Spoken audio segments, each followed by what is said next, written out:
જાણે બીજું યુપી અને બિહાર બની રહ્યું હોય તેવું લાગી રહ્યું છે, કારણ કે દિવસે ને દિવસે રાજકોટ શહેરમાં ચોરી, લૂંટ, હત્યા, મારામારી તેમજ લુખ્ખાગીરીઓની ઘટનાઓ સામે આવી રહી છે।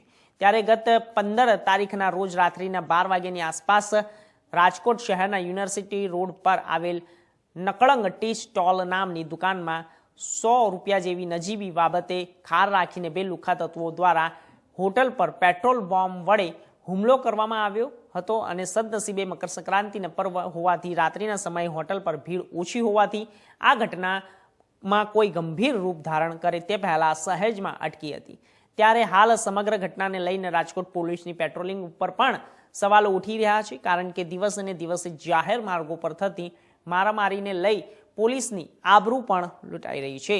ત્યારે હાલ નકળંગની ટી સ્ટોલ પર પેટ્રોલ બોમ્બથી થયેલ ઘટનાના સીસીટીવી વાયરલ થતા સમગ્ર ઘટનાને લઈને સ્થાનિક પોલીસમાં તપાસનો ધમધમાટ શરૂ કરવામાં આવ્યો છે।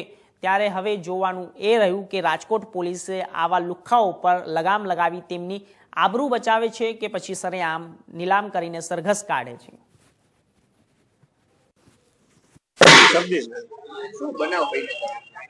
મકર સંક્રાંતિ રાત્રે 11 સાડા 11 બે લોકો આવેલા, ફૂલ પીધેલી દારૂ હાલતમાં હતા। એ લોકોએ આપણી દુકાનેથી વસ્તુ લીધેલી અને પૈસા અમને 50 રૂપિયા જ આપ્યા હતા, પણ એ લોકો એવું દર્શાવ્યું કે અમે 100 રૂપિયા તમને આપેલા છે, અમને પરત બીજા પૈસા પાછા આપો। તો આપણે એમને 100 રૂપિયા પાછા આપેલા, પણ એ લોકો કોઈ વસ્તુ માનવા સ્વીકારવા નહોતા ટૂંકમાં, કારણ કે પી ગયા હતા ફૂલ દારૂ અને એ લોકોની બબાલ કરવાની ગણતરી હતી કે અમારે બસ બબાલ કરવી, તમે 100 જ આપ્યા છે। એ છતાં એ માયના નહીં, લોકો પછી કેમ કે છરીયું આ તે બધું હતું એ લોકો પાસે મારવાની કોશિશ કેવું કરતા હતા, એટલામાં પણ અમે લોકો એને અહીંથી સમજાવીને મોકલી દીધેલા।